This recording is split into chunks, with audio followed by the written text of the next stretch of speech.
Amém, a paz do Senhor Jesus. Você está bem? Você está feliz? Sua casa está bem? Sua família? Quando eu falo isso, eu não estou te eximindo das dificuldades ou problemas que possam existir, porque nós sabemos, está escrito que no mundo teríamos aflições, mas o bom ânimo da parte de Deus é que a gente não desista, né? Que a gente precisa arregaçar as mangas, fazer as coisas acontecerem, a gente precisa ir para cima, e eu creio que Deus espera isso como correspondência da nossa parte. O que mais nós vamos encontrar são motivos para a gente desistir, tenha certeza disso. Nós vamos encontrar muitas razões para desistir, para não estar na presença de Deus, para deixar de fazer aquilo que precisa ser feito, e vamos querer atribuir cada uma dessas nossas desistências aos problemas que nos sobrevêm. Se for assim, desiste de viver, irmão. Desiste de viver, porque os problemas nos sobrevêm, mas isso testa, isso prova o quanto nós cremos em Deus, o quanto nós acreditamos em Deus, amém? E por conta disso eu quero compartilhar com os irmãos algo que a maioria já sabe. Falamos nesses últimos dias, nós fomos alvos de um ataque hacker, né, na nossa conta de redes sociais do Google. Isso já está sendo resolvido, graças a Deus está sendo resolvido. Vamos ter o canal de volta, né? Vamos ter a conta do e-mail, que é a porta de entrada para a gente poder usar o serviço da Google. A gente vai ter de volta em nome de Jesus. Talvez alguém tenha sentido algo estranho, diferente em ver a inserção de 4 vídeos, nada a ver com a igreja lá, né, no canal. Mas isso não implica que você tenha que sair. Não saia, porque isso não vai lhe trazer nenhum prejuízo, tá? Nós estamos resolvendo já essa questão, isso não lhe trará nenhum problema. Não é em função do canal da igreja que o hacker vai ter acesso ao seu e-mail, absolutamente, tá?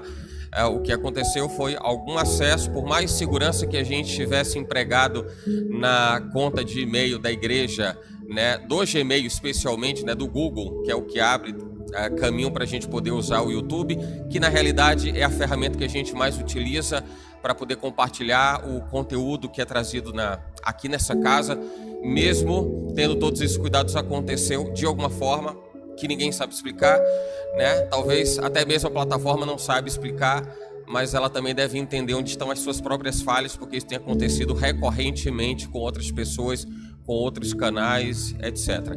Mas graças a Deus que nós temos já uma direção, Deus está nos dando uma direção, e eu confesso, essa mensagem de hoje tem muito a ver com esse episódio, especialmente com o que aconteceu, porque tem coisas que nos abate mesmo, né? Tem coisas que nos deixam assim bem tristes mesmo, mas o Senhor, Ele nos dá uma ordem, né? A ordem que o Senhor deu a Moisés, quando Moisés fala com Deus a respeito, retruca com Deus a respeito do comportamento do povo de Israel, a ordem de Deus foi: diga ao povo de Israel que marche. Então vamos marchar, é para marchar. E às vezes a gente quer ver as coisas acontecerem, às vezes a gente quer ver tudo se desenrolar como a gente queria.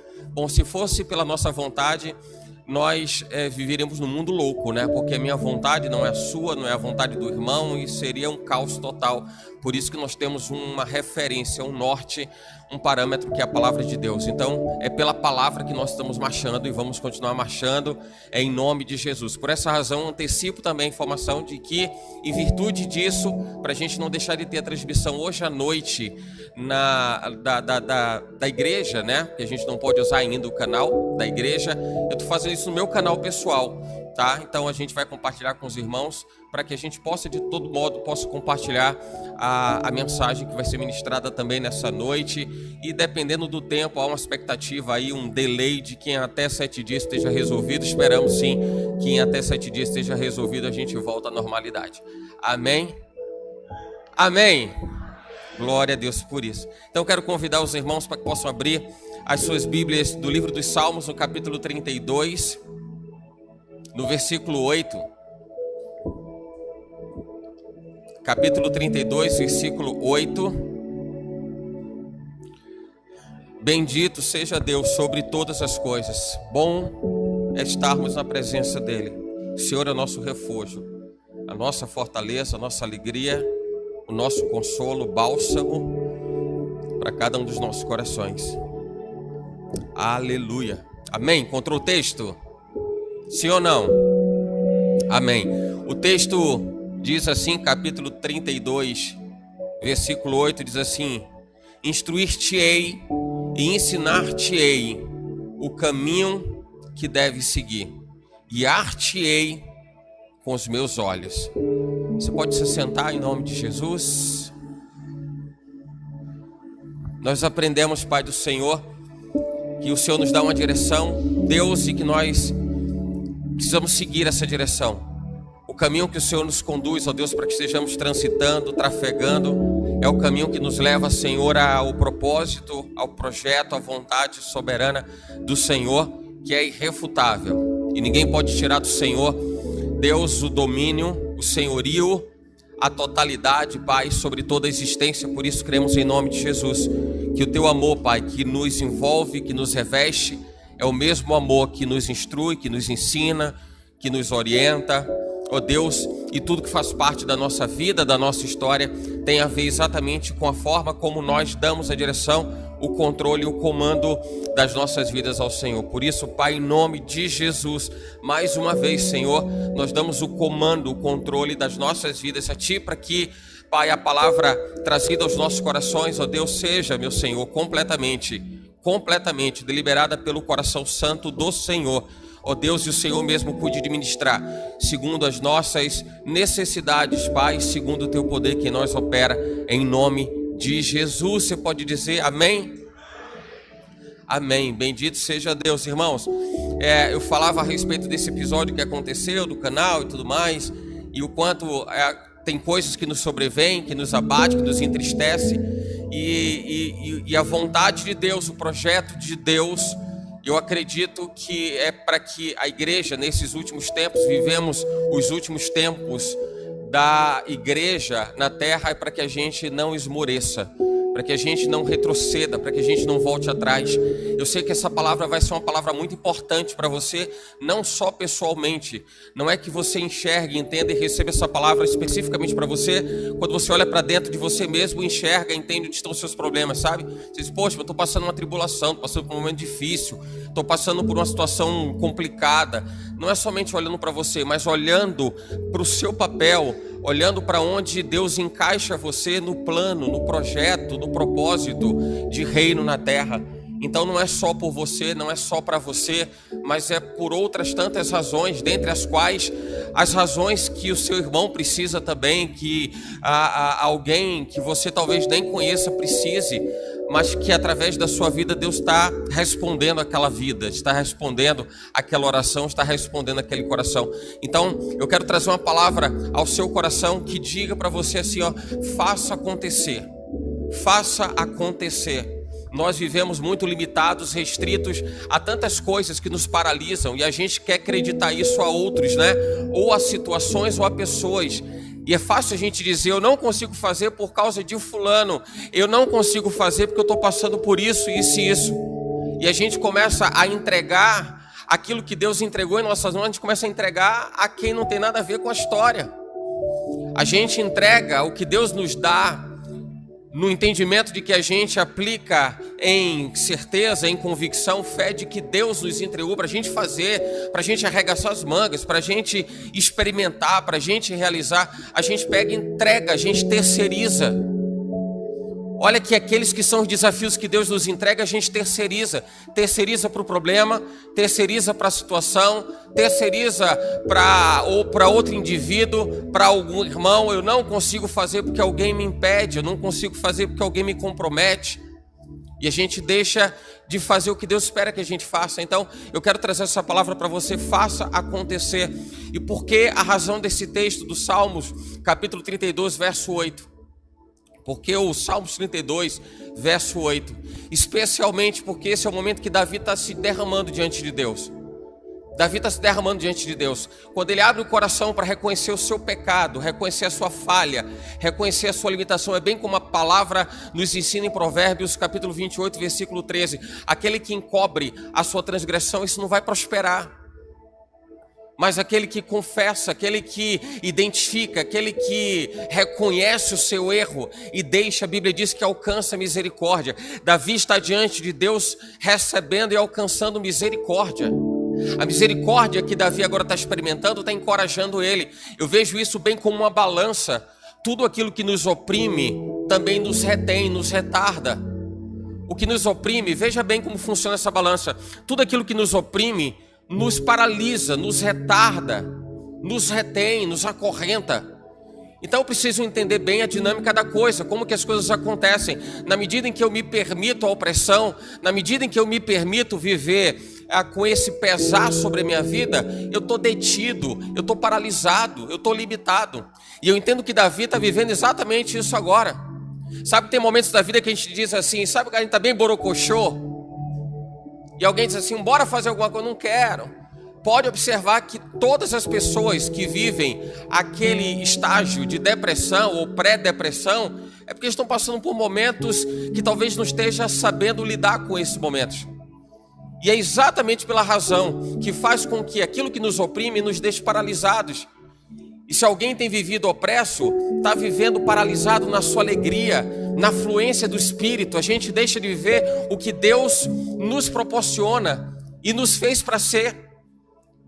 Mas a gente fica esperando, e eu repito, a gente fica terceirizando a coisa. Mas é por causa disso. Eu estou desse jeito por causa daquilo. A gente vai terceirizando, como se a gente não tivesse poder nenhum para mudar a coisa.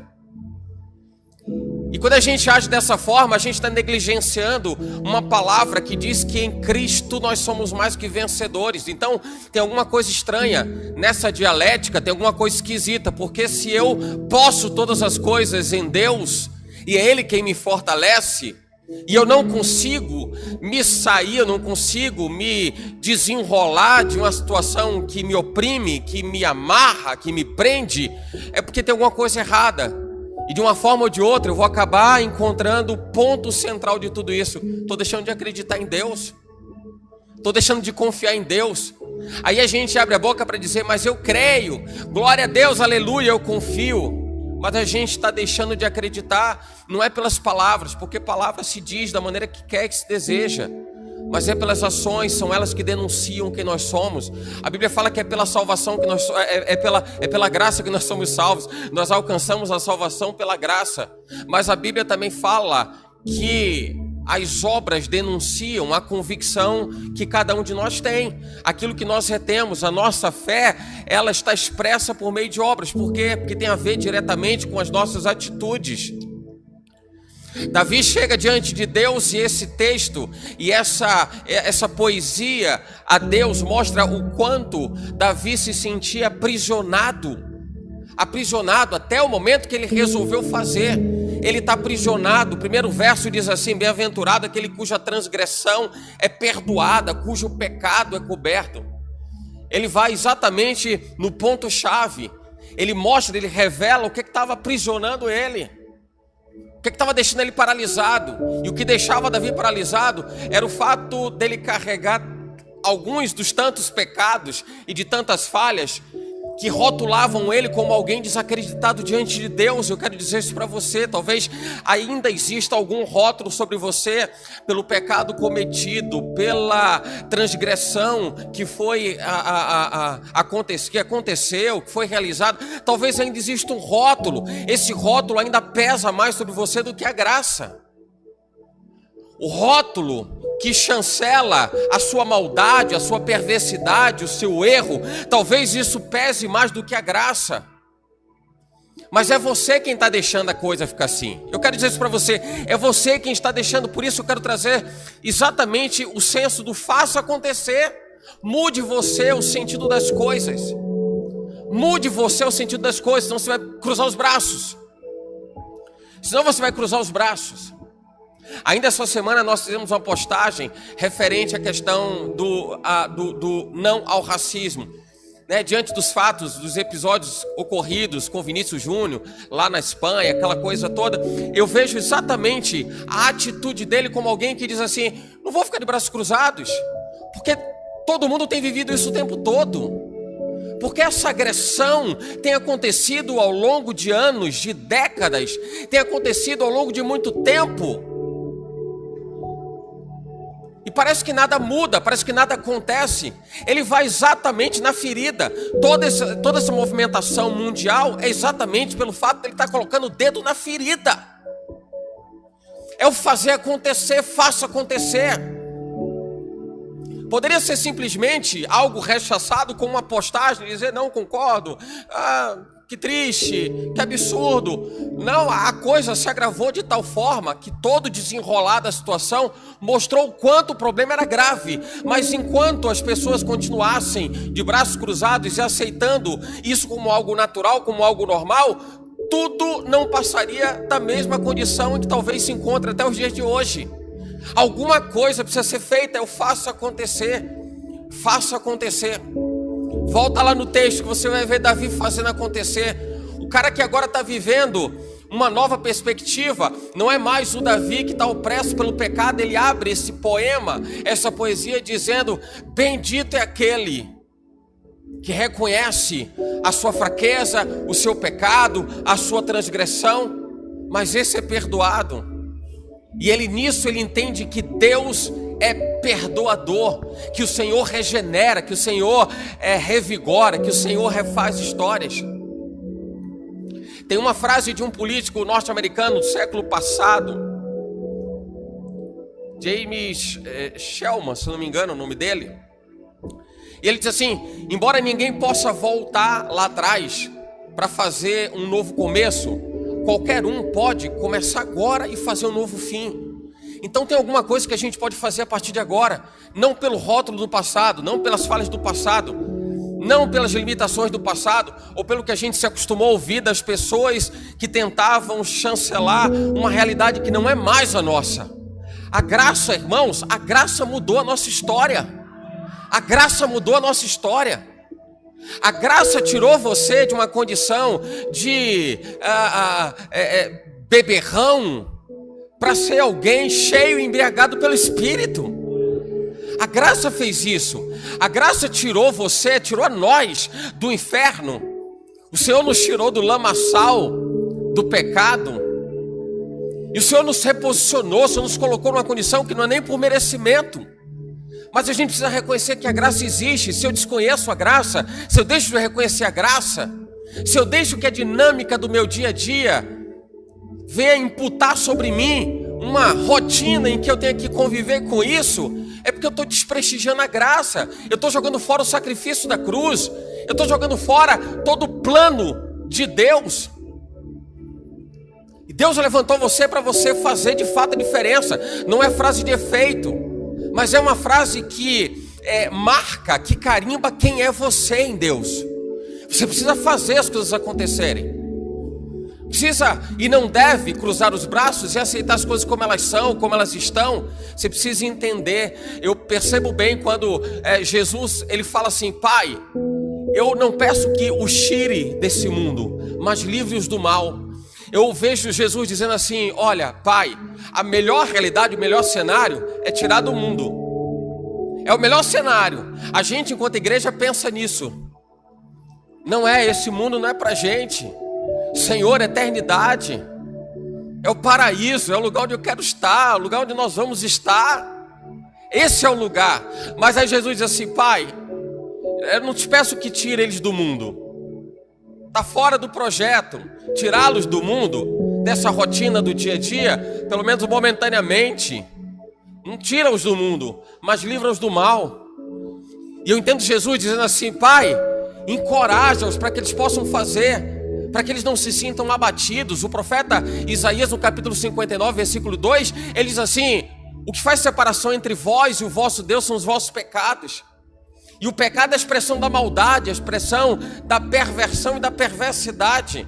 É a malignidade manifesta no mundo, e isso tende a nos abater. E por que nos abate? Porque contraria exatamente aquilo que Deus nos fez para ser. Nós não fomos criados para andarmos segundo a perversão, a perversidade e a malignidade. E aí não há comunhão entre luz e trevas, não encaixa. A gente vive o peso, a gente vive a opressão daquilo que a gente sabe que está errado e contraria a vontade de Deus. Esse era o sentimento de Davi, o Davi pecador, que agora se liberta reconhecendo que Deus perdoa. Deus perdoa, que Deus restaura, que o Senhor regenera, que o Senhor reformula. Mais adiante no versículo 3 ele diz assim, que enquanto ele guardava o silêncio, os seus ossos sofriam. Isso mostra como isso revela o quanto isso era sintomático no corpo. O quanto ele sentia isso no seu corpo. Enquanto eu me calei, envelheceram os meus ossos pelo meu bramido em todo dia. Aquilo machucava, aquilo oprimia. E a gente espera, né? Normalmente a gente espera e diz assim: vamos ver o que é que Deus vai fazer. Vamos esperar para ver o que é que Deus vai fazer. E o que está faltando é alguém arregaçar as mangas e dizer: está na hora de mudar esse negócio. Está na hora de mudar esse negócio. Eu sei que essa é uma palavra que vai alcançar você e alcança você para muitas áreas da sua vida. Isso vale para o seu trabalho.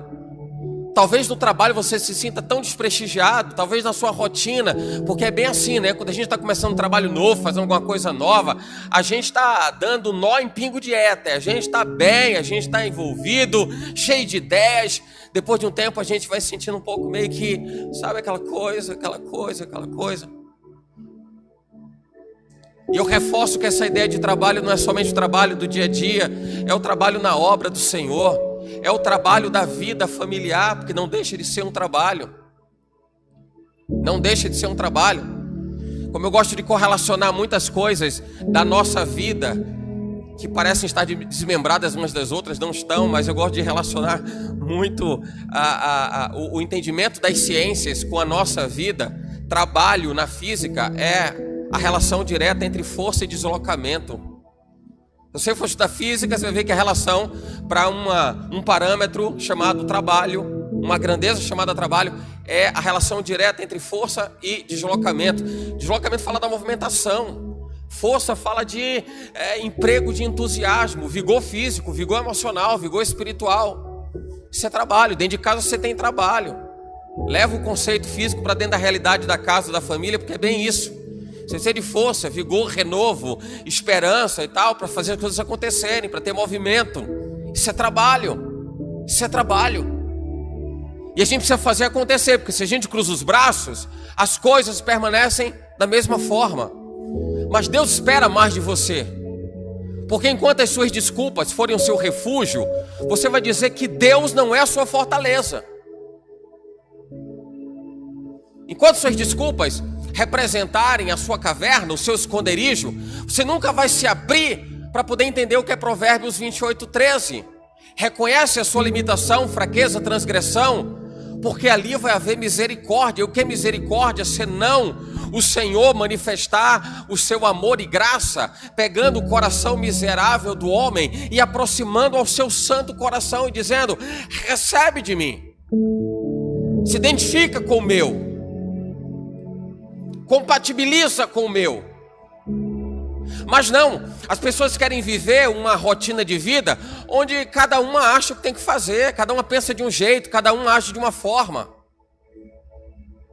Difícil o ser humano se submeter. Lá quando a gente observa lá toda a história de Israel saindo do Egito, ou prestes a sair do Egito, que Deus fala a Moisés em algumas oportunidades esse povo é um povo de dura cerviz.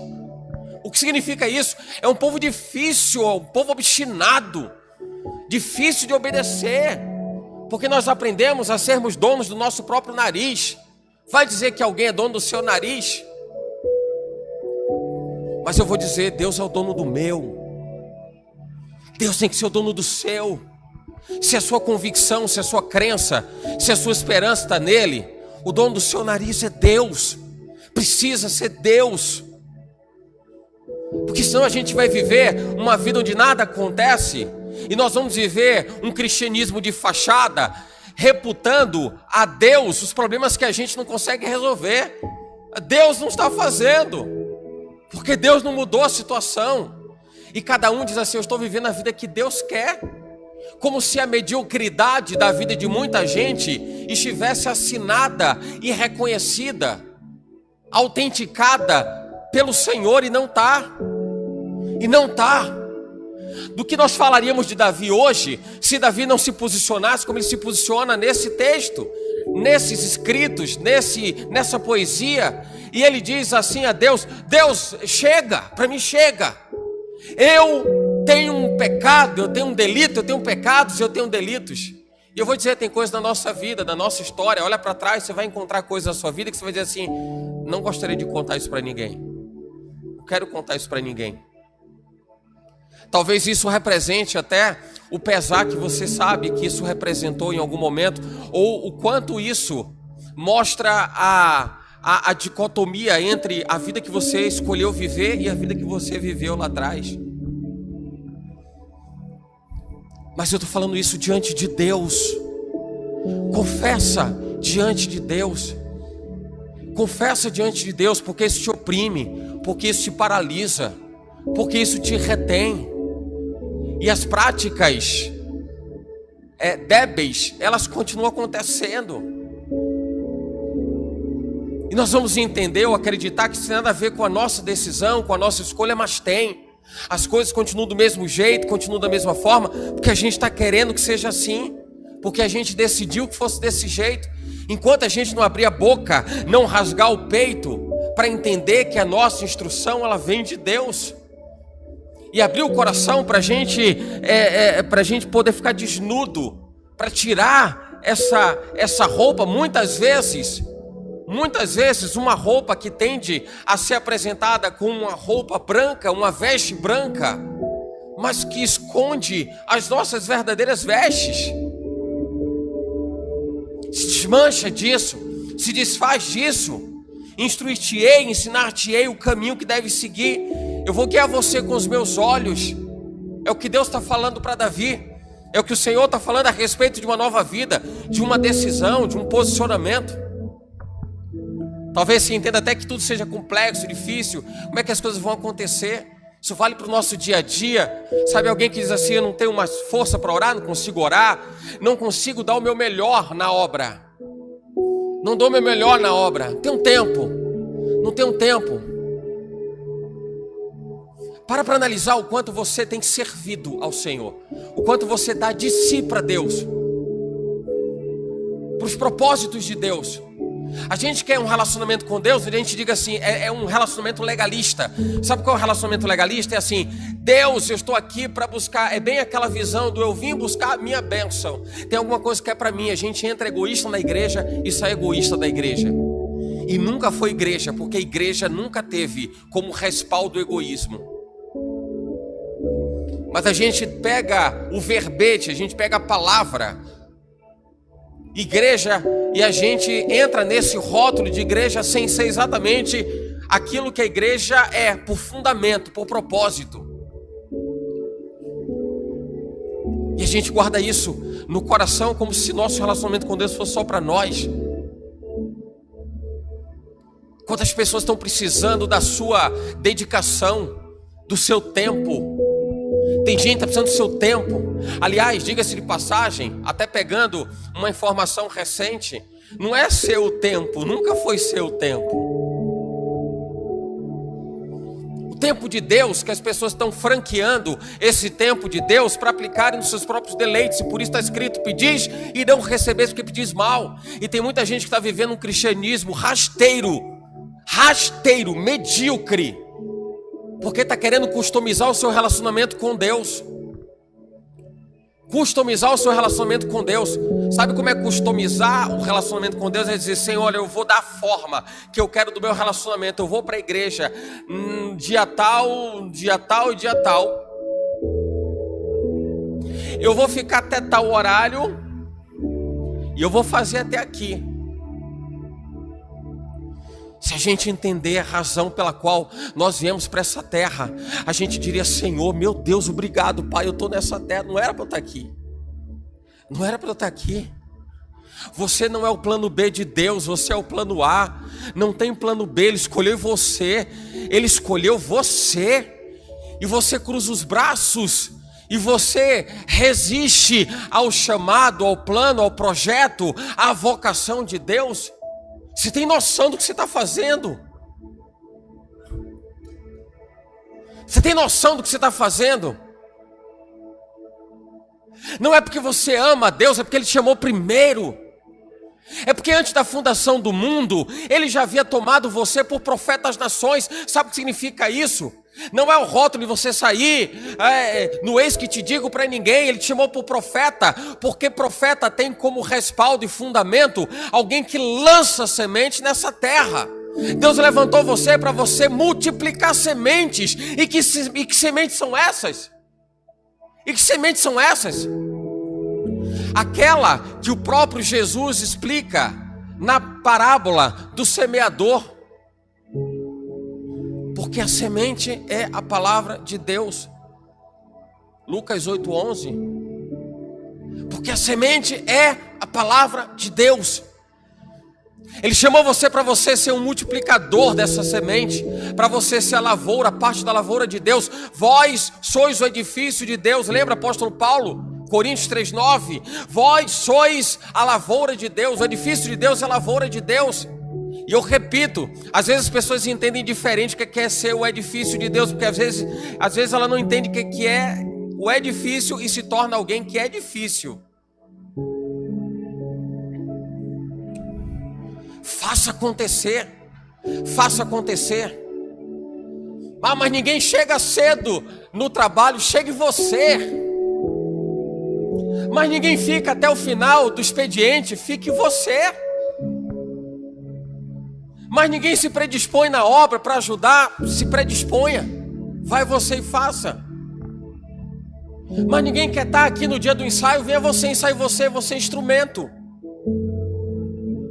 Você não pode ficar opresso ou retido e entregando a responsabilidade que é sua para outros, terceirizando a responsabilidade que é sua, senão você vai encontrar razões diversas para dizer que você não faz. E eu vou dizer mais, você vai encontrar muito mais razões para não fazer do que para fazer, se for nesse viés, se for nesse prisma, nessa visão. Mas eu tenho uma visão que está acima de todas as outras.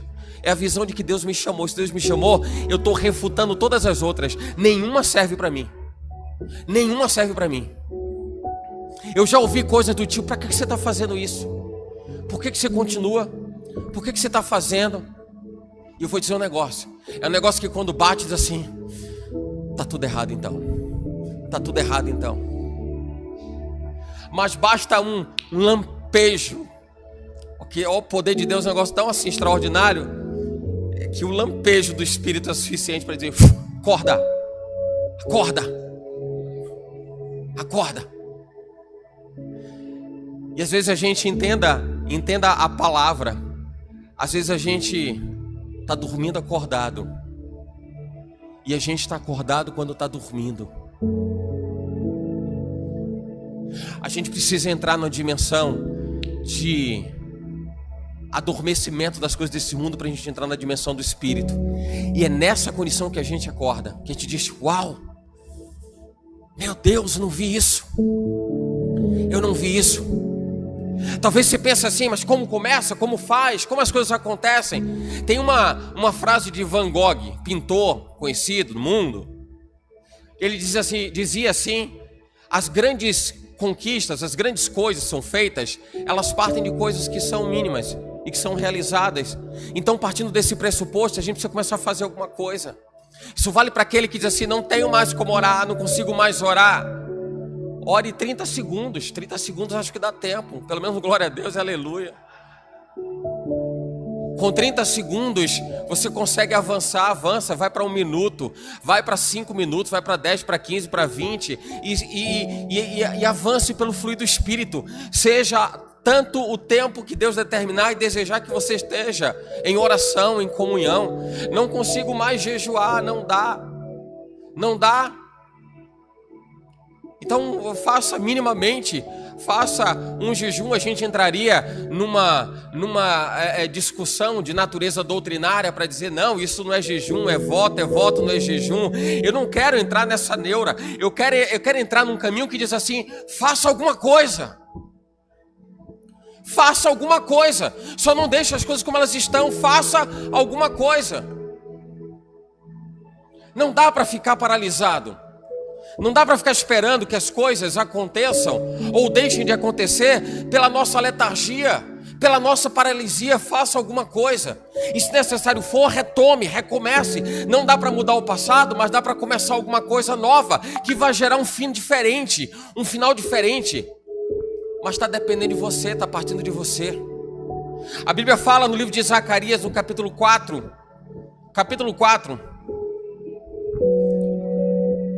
do versículo 4, capítulo 4, versículo 4.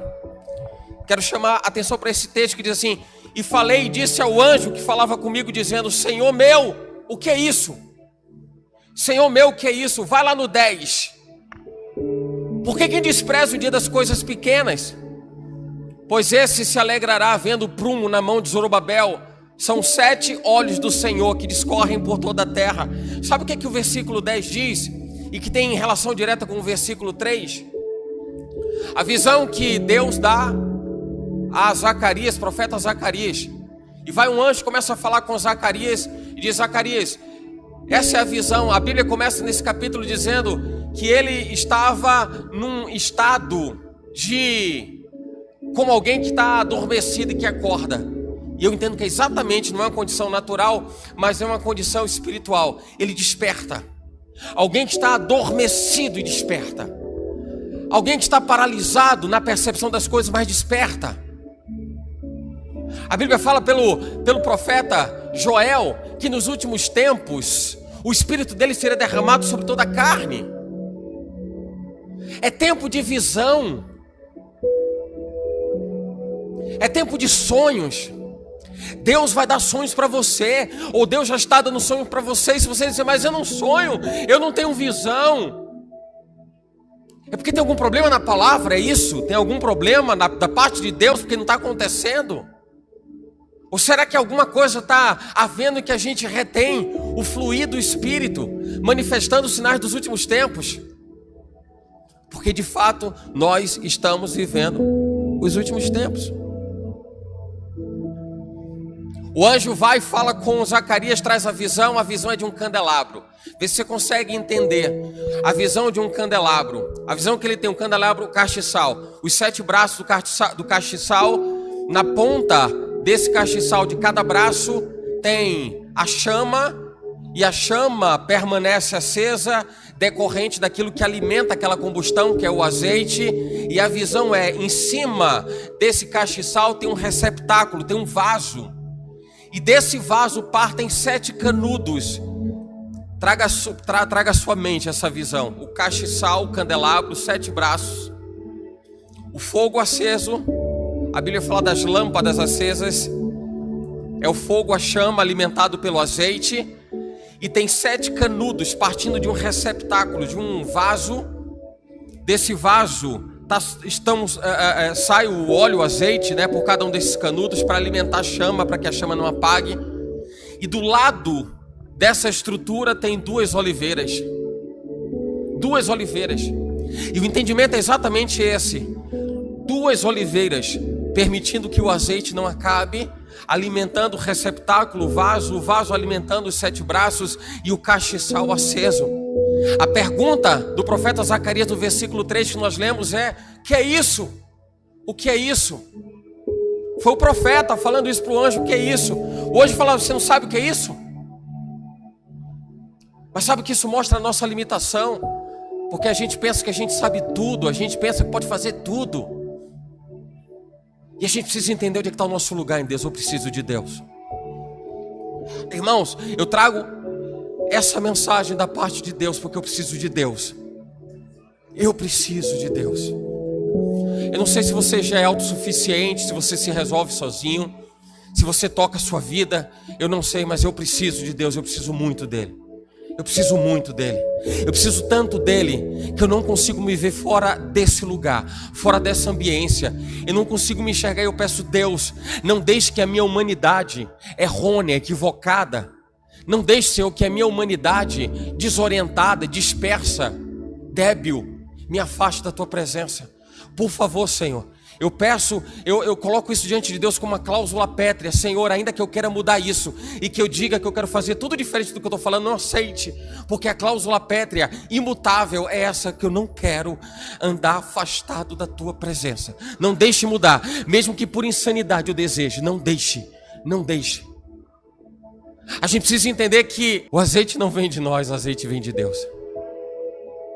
A visão ao profeta é exatamente a visão de alguém que está vendo que não depende de si mesmo. Agora observa o contexto, observa o cenário. Aquele momento é o momento em que Israel está voltando do seu exílio. É o momento pós-exílio, é a volta para casa. A gente está falando do profeta Zacarias, contemporâneo de Neemias, contemporâneo de Esdras, toda aquela história do voltar para casa, reconstruir os muros, reconstruir o templo. Imagina para um povo que já está desacreditado por ter vivido tudo que viveu. Parece que a gente está falando de nós mesmos, né? Tem coisas que a gente vive desacreditado e a gente acha que não dá para levantar de novo, erguer, refazer, reconstruir, restaurar. Parece que a gente está vivendo terra arrasada, que está tudo arrebentado, acabado, nada mais pode ser feito. E era exatamente o que Deus estava mostrando para o profeta Zacarias, para dizer para ele: você está vendo essa visão? Você está vendo essa visão? E ele aí vai lá no versículo 10. É exatamente o que Deus está falando para o profeta, dizendo assim: porque quem vai desprezar o dia das coisas pequenas? É a hora de voltar para casa e reconstruir. Quem vai valorizar isso? Tem que fazer. Comece a fazer alguma coisa. Arregace as mangas e minimamente faça alguma coisa. Deus está falando para o profeta Zacarias, dizendo: quem é que vai desprezar as coisas mínimas? Se agora é o momento somente de voltar, que volte agora. Se é o momento de começar a reconstruir os muros, comece a reconstruir os muros. Se é o tempo de começar a lançar a fundação para erguer o templo, comece a lançar os alicerces para erigir o templo. Mas não despreze o passo a passo das coisas que estão acontecendo. E aí o Senhor diz assim: pois esse se alegrará vendo o prumo na mão de Zorobabel. Zorobabel, vindo também do exílio, vindo também do cativeiro, foi o primeiro governante judeu de Judá. Primeiro governante. E é ele quem tem uma responsabilidade de lançar os alicerces. É o cara que vai começar a trabalhar para poder levantar o templo. Eu não sei se isso está falando ao seu coração, mas quem sabe Deus levantou você por Zorobabel nesse tempo. A gente olha às vezes assim: meu Deus, como vai ser? E a igreja, Senhor, como vai ser? Meu Deus, eu vejo algo tão extraordinário para quem é fundamento. As coisas nascerem, você vê as coisas nascerem. Paulo era um exímio evangelista, fundador de igrejas. Como Paulo tinha prazer naquilo. Você não vê Paulo dentro da igreja para poder assumir aquela responsabilidade contínua, permanente. Você vê ele abrindo a igreja e ele sai, ele sabe que tem mais coisas para fazer. Vamos fazer. E ele começa a instruir: faz você, eu tenho que ir adiante, mas faz você assim, ok? Toca aí que eu vou adiante. E depois ele volta para dizer: como é que tá aí? Tá tudo certo? Mas ele não pode ficar detido. As coisas do reino têm pressa, irmãos. A seara é grande. Onde é que está a deficiência? Fala para mim. Ceifeiros. Porque tem gente que não está entendendo a razão do seu chamado. E Deus espera que a pessoa faça. Faz as coisas acontecerem. Daí o que Deus está falando para o profeta Zacarias é: olhem para Zorobabel. Esse é o cara que eu estou fazendo com que ele comece a lançar os alicerces do templo. Tem uma história nova começando e tem alguém que está fazendo isso acontecer. Imagina você que olha para hoje, para o nosso estágio hoje, como estamos, o que é que a gente está fazendo, como a gente está correspondendo à vontade de Deus, aos planos de Deus. Aí você espera daqui a 10 anos e assim: meu Deus, olha o que Deus fez. Mas eu estava envolvido nisso. Eu fui fundamento nisso. Eu fiz parte da construção da história. Eu fiz parte de uma geração que se estabeleceu. E agora quantas vidas carregam como legado aquilo que eu fiz no passado? Para que, quem sabe, Jesus não voltando nos próximos 50, 100 anos, 150... Vamos avançar no tempo, tem muita gente nova aqui ainda, mas quando passar essa geração toda, põe lá uns 100, 150 anos. Alguém lá vai dizer: porque no ano de 2023, 27 de maio de 2023, 28, obrigado pela correção, é o fuso horário. 28 de maio, alguém foi alicerce. A gente está vivendo o resultado, o respaldo de algo que alguém fez lá atrás. A gente está vivendo a conjuntura de algo que alguém se predispôs a viver. E alguém lá daqui a 150 anos dizendo assim: eu louvo a Deus porque Deus levantou pessoas do passado. Eu louvo a Deus porque eu não conhecia aquelas pessoas, mas elas não negligenciaram o projeto de Deus, porque elas não retrocederam, porque elas não recuaram, porque elas não voltaram atrás. A visão que Deus está dando a Zacarias naquele momento de volta para casa é: faz, meu filho.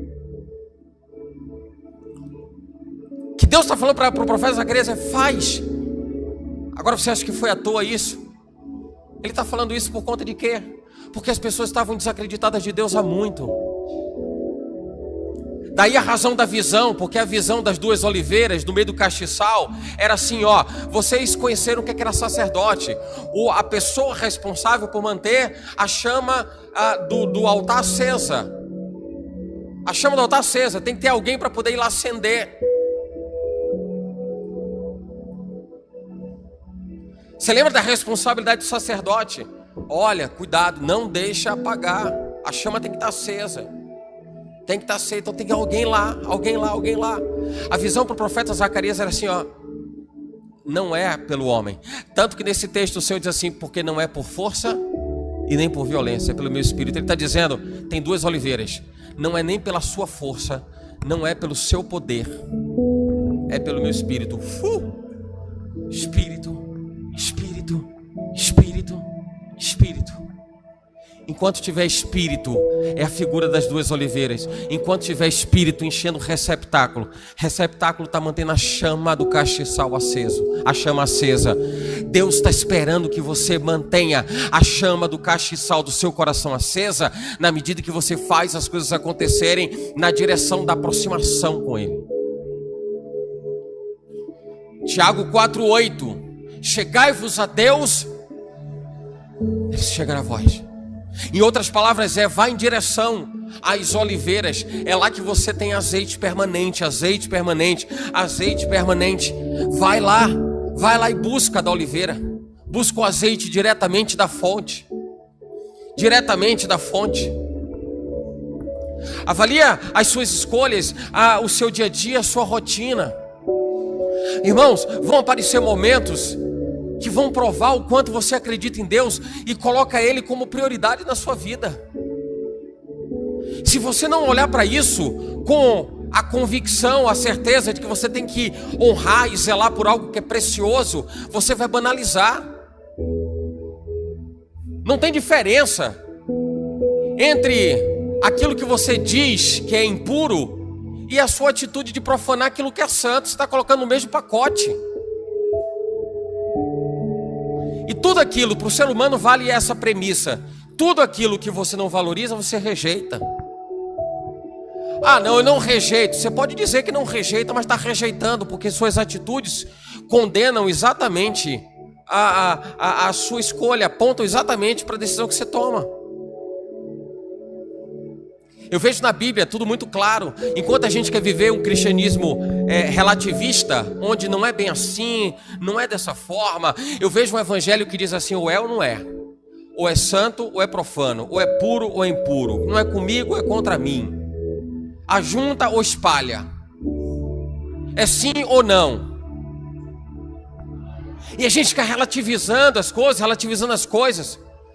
O texto de Daniel capítulo 6, versículos 4 e 5, o texto diz assim, ó, os versículos falam assim: os outros administradores e altos funcionários começaram a procurar falhas no modo como Daniel conduzia as questões, né, de governo.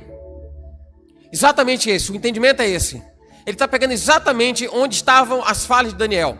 Nossa única chance, os versículos falam, nossa única chance de encontrar algum motivo para acusar Daniel será em relação às leis do seu Deus. Eu estou querendo incriminar alguém, eu não estou achando falha nele. Essa pessoa não tem erro, essa pessoa não tem falha. Onde é que está a falha dessa pessoa?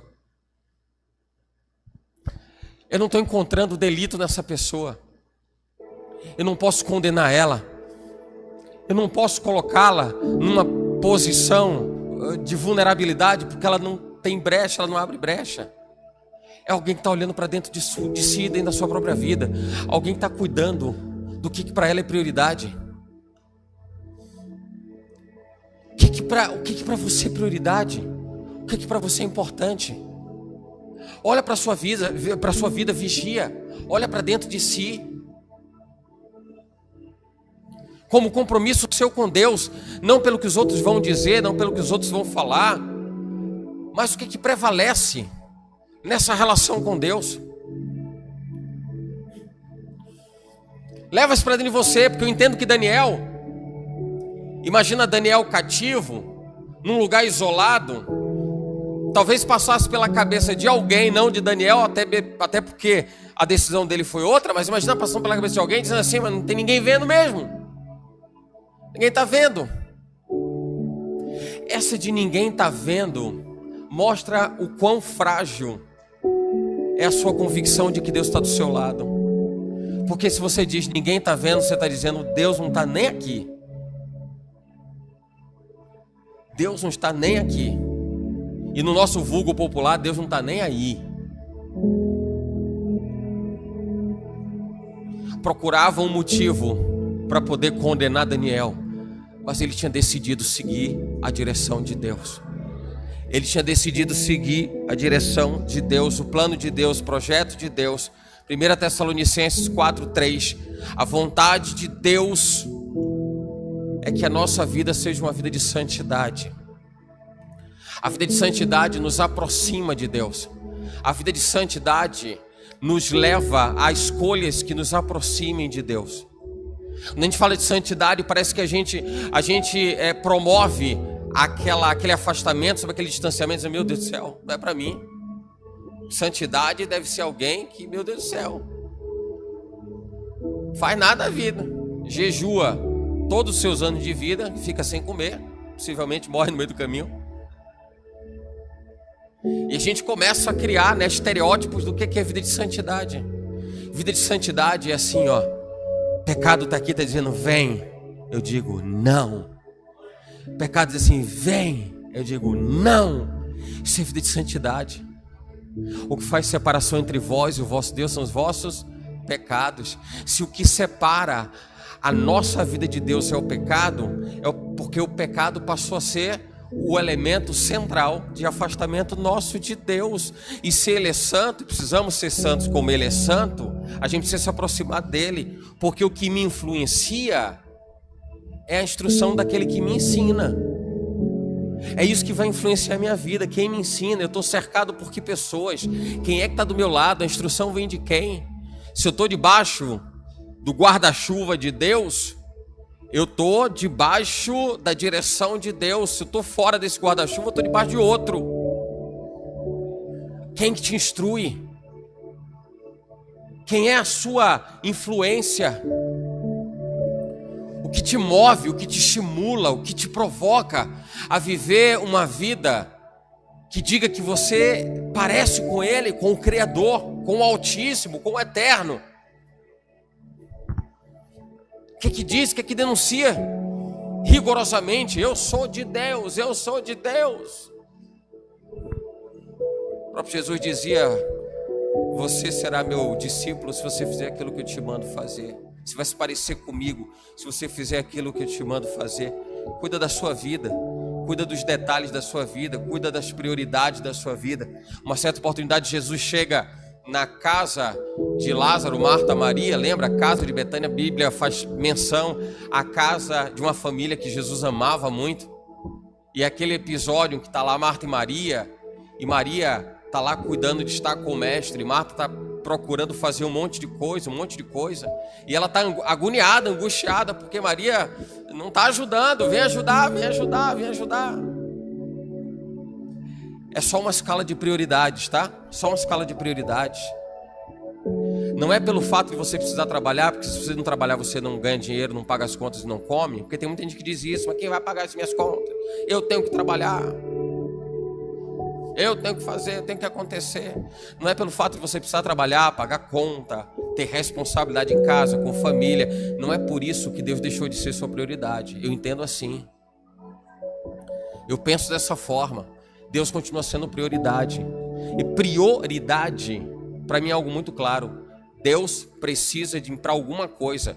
E as pessoas começam a fragmentar e dizem assim: não, primeiro Deus, depois família, não é assim? Se fragmenta assim, família, depois o quê? Ministério, né? Depois trabalho, e as pessoas vão se calando. Parece que essas coisas não fazem parte da vida. Eu estou num contexto onde trabalho tem a ver comigo, onde ministério tem a ver comigo, relacionamento com Deus tem a ver comigo, envolvimento com Deus, minha busca, minha procura, isso faz parte da minha vida. Agora eu preciso entender que a escala que precisa ser definida aí é Deus acima de tudo. Se Ele precisar de mim no trabalho e Deus tem propósito naquilo, então a prioridade é dele, eu estou fazendo lá no trabalho. Aí as pessoas querem refutar o trabalho na igreja para dizer assim: não, igreja, deixa eu ver lá na escala, Deus, família, ministério. Não é agora na hora do ministério, e está dizendo que está colocando Deus no primeiro plano. Deus não está nem no ministério, né? Deus não tem nada a ver com o ministério, nada. Como se o ministério fosse o fruto, o resultado da vontade do homem. Resolvemos fazer aqui uma ação evangelística. A gente não tinha nada para fazer hoje, e aí a gente fez, papai do céu mandou dizer, bem me quer, bem me quer. A gente resolveu fazer uma ação evangelística. Não, vamos ali num abrigo, levar o evangelho, vamos falar de Jesus aqui para alguém que está passando na porta da igreja. E a gente resolveu fazer isso porque não tinha nada para fazer, afinal de contas, uma vida de ociosidade, né? Então a gente resolveu fazer. Não é Deus que está nisso. Não é Deus que está nisso. Se a gente entendesse que a Bíblia diz assim: buscai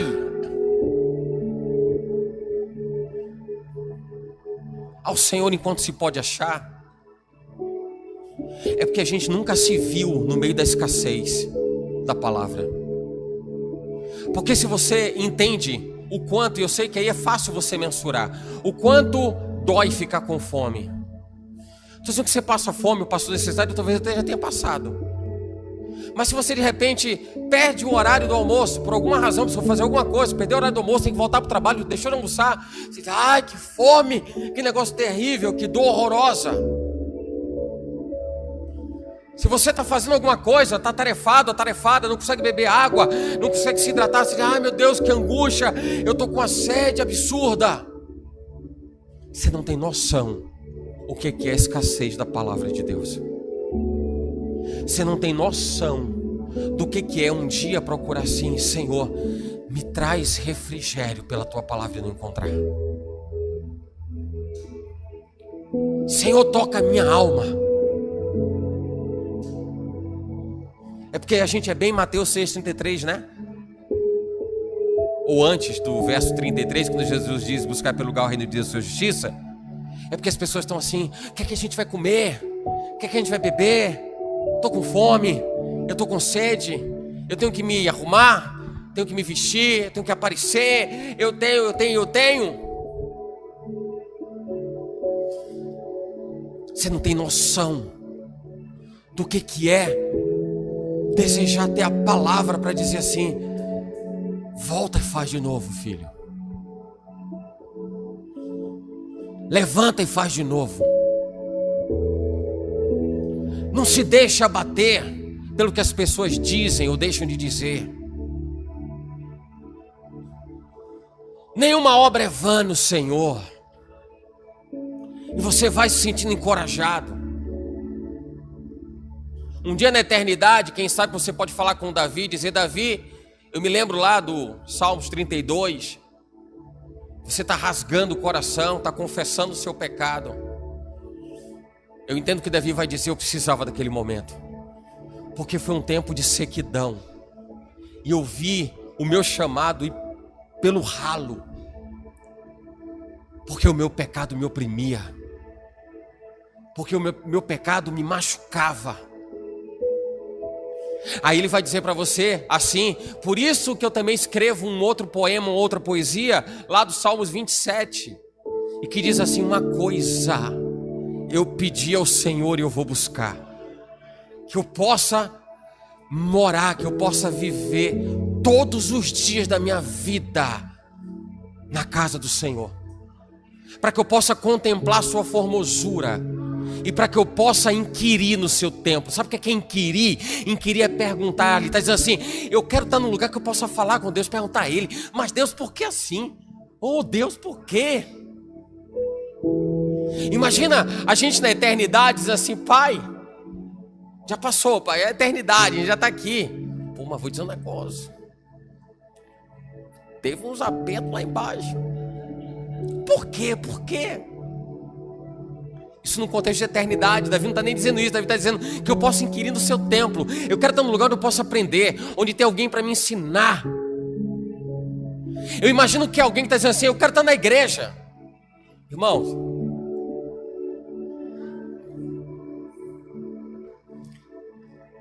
imagina o que é a gente ter um evento, um congresso para poder produzir assim uma reviravolta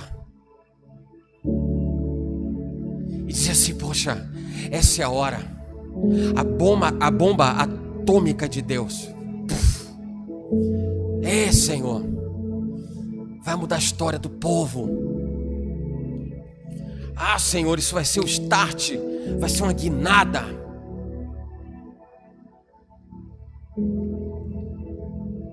Se foi, não deu. Se foi, não. Se foi. A gente está esperando muito de Deus e a gente não está fazendo nada por isso. A gente está querendo que Deus faça, que Deus realize. Senhor, faz um milagre em mim. Canta música de milagre. Eu sou bênção, eu sou vitória, eu sou isso, eu sou aquilo. Eu vou dizer um negócio. Considerando a minha responsabilidade de pastor, eu não posso passar pano, irmão. Você está entendendo? Não posso passar pano. Toda palavra divinamente inspirada, ela é apta, dentre outras coisas, para puxar a orelha, para corrigir. Ou você acorda, é exatamente o que aconteceu com o profeta Zacarias quando veio a revelação da parte de Deus pelo anjo. Ele diz assim: como quem acorda de um sono, ele teve a visão do candelabro, do castiçal. A gente precisa acordar para uma realidade de vida que diga assim: o seu lugar é esse, o seu lugar é esse. Você vai trabalhar, amanhã também eu trabalho. Muita gente, todo mundo trabalha. Seus afazeres, suas responsabilidades, seus compromissos. Vai pesar no tempo, vai dificultar, mas Ele é minha prioridade. Ele é minha prioridade. Tem coisas que eu não vou conseguir fazer e alguém vai. A gente vive essa realidade o tempo todo. Não dá, alguém pode, não pode, quem pode, quem pode, quem pode, quem pode. É igreja, isso é igreja, tá? Igreja é isso aí. Mas Ele continua sendo minha prioridade. Ele continua sendo minha prioridade. Minha prioridade. Quem é você diante de Deus, hein? O que é que Ele pode esperar de você? O que é que muda na sua vida a partir de agora? O que é que você começa a fazer de novidade? O que é que você vai realizar de novo? O que é que você vai fazer? 1 Reis capítulo 20, versículos 13 e 14. A Bíblia fala de uma investida da Síria, a poderosa Síria, contra Israel, governada naquele momento por Acabe, rei Acabe. E o rei da Síria, um homem chamado Ben-Hadad, ele se levanta contra Israel, manda um recado para Acabe por mensageiro, diz assim: mensageiro, leva o recado.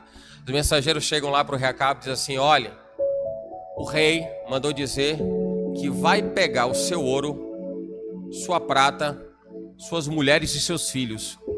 Ouro e prata, riqueza, espólio de guerra. Mulher, que era comum o rei ter mulheres, não é assim? Antiguidade, tem várias mulheres. Então pegar as mulheres do rei era dizer assim: ó, peguei as mulheres do cara. Quem manda o pedaço sou eu. E os filhos, para que os filhos? Escravo.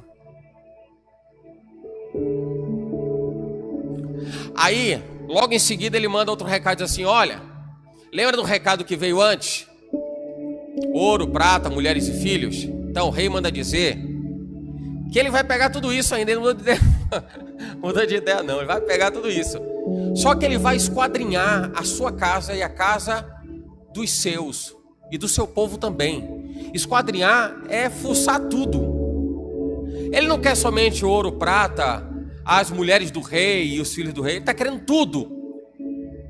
Ele está querendo tudo. Ele vai esquadrinhar, ele vai entrar, ele vai em cada cômodo, ele vai olhar cada cantinho, onde é que tem alguma coisa aqui, dinheiro debaixo do colchão, ele vai olhar tudo.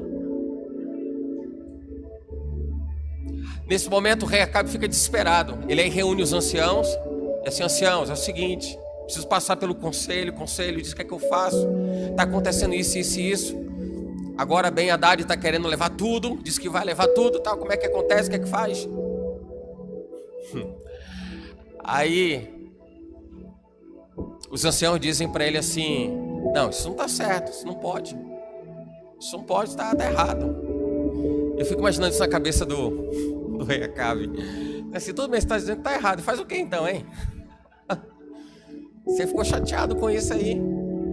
Aí o recado veio assim: olha, amanhã mesmo,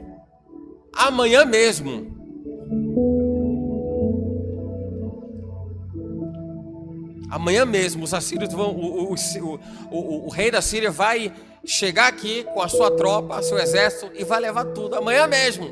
Sabe o que esse negócio do amanhã mesmo é a hora que a gente treme na base, né? Você vai levando as coisas da vida, vai levando. Na hora que diz assim, amanhã, né?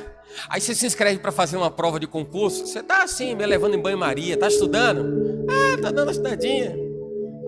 Quando diz assim, a prova é amanhã. Amanhã já? Mas já amanhã? Teve 6 meses para se preparar. Não, isso não deu, não pôde, nada. É amanhã. Amanhã! O recado foi esse: amanhã mesmo. 1 Reis capítulo 20, versículos 13 e 14. Aí acontece algo inusitado.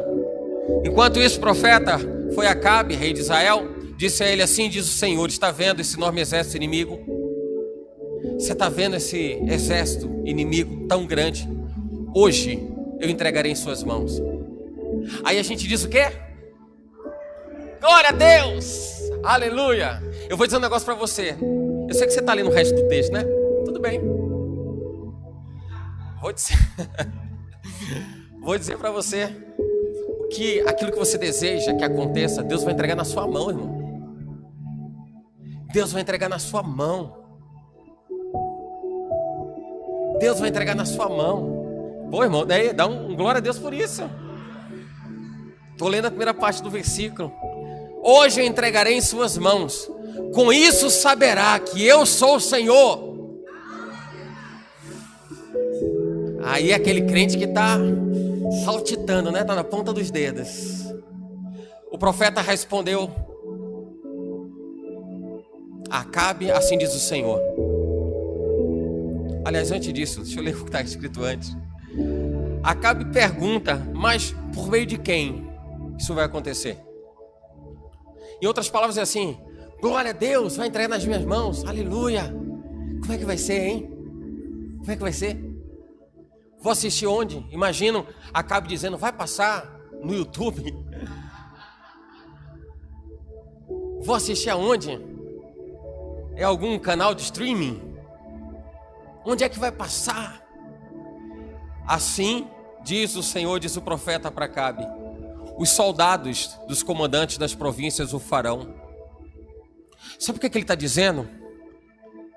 Deus vai entregar na sua mão o seu inimigo, Acabe. Mas quem vai lutar é você, velho. Quem vai para a guerra é você. A gente está querendo que Deus faça as coisas, a gente não quer fazer nada, né, irmão? A gente está querendo que Deus faça as coisas e a gente trata Deus como se fosse o gênio da lâmpada, né? Você pega a lâmpada,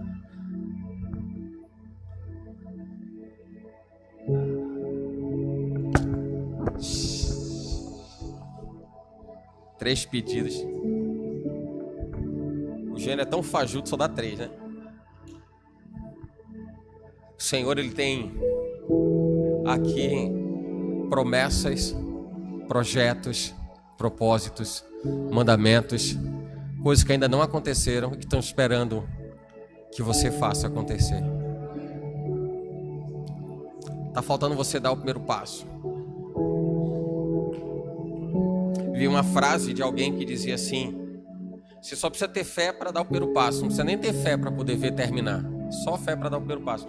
Eu não quero ser crítico e respeito a fala de quem disse isso, mas eu faria um ajuste nessa frase, que a gente precisa ter fé em cada estágio, em cada momento você precisa acreditar. Mas eu entendo a razão de ser da frase. A razão de ser da frase é assim: se você fizer, der o primeiro passo, agir com fé para dar o primeiro passo, vai acontecer. Você não precisa nem esperar como vai ser, vai acabar e tal. Dá o primeiro passo. Dá o primeiro passo. A gente está precisando dar alguns primeiros passos. A gente está precisando dar alguns primeiros passos. Para que a gente faça com que a palavra de Deus seja prioridade. Para que a gente se relacione com Deus de maneira a enxergar como é que estão as nossas vestes, como é que está a nossa conduta, o que é que a gente está fazendo. O que a gente precisa fazer, mesmo que seja minimamente alguma coisa simples, mas precisa fazer alguma coisa. Precisa fazer alguma coisa. Alguma coisa.